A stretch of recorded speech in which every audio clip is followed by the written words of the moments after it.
வணக்கம் தீப்தி. சேலம் மாவட்டம் இளம்பிள்ளை அருகே உள்ளது வேம்படி தாளம். இங்குள்ள இந்திரா நகர் பகுதியில் ரயில்வே குடியிருப்பில் வசித்து வருபவர் தனபால். இவர் வேம்படி தாளம் ரயில்வே தண்டவாளங்களை பராமரிக்கும் வேலை பார்த்து வருகிறார். இவருடன் இவரது தாயார் மாரியம்மாள் வசித்து வருகிறார். வயது 85.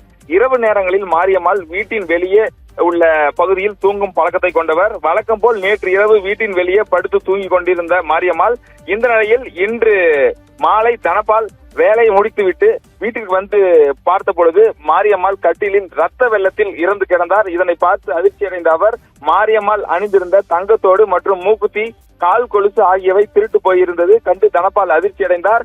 மாரியம்மாள் காதில் அணிந்திருந்த தோடு கலட்ட முடியாததால் காதை அறுத்து தங்கத்தோட்டை திருடர்கள் திருடி சென்றுள்ளனர். ஒட்டுமொத்தமாக 3/4 பவுன் தங்க நகை திருட்டு போய் உள்ளது. இந்த கொலை குறித்து தனபால் சேலம் கொண்டலாம்பட்டி காவல் நிலையத்தில் புகார் அளித்தார்.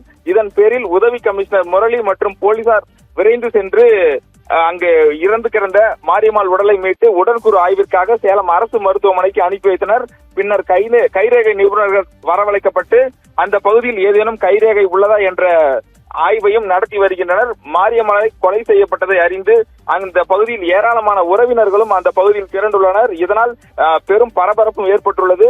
3/4 பவுன் நகைக்காக மூதாட்டியை கொன்றது யார் என்பதை கண்டுபிடிக்க சேலம் மாநகர காவல் ஆணையாளர் அனில்குமார் கிரி தனிப்படை அமைத்துள்ளார். இதில் கொண்டலாம்பட்டி போலீஸ் உதவி கமிஷனர் முரளி மற்றும் ஒரு 5 தொடர்ந்து இந்த தனிப்படை போலீசார் அந்த பகுதியில் பொருத்தப்பட்டிருக்கும் சிசிடிவி காட்சிகளையும் ஆய்வு செய்து வருகின்றனர்.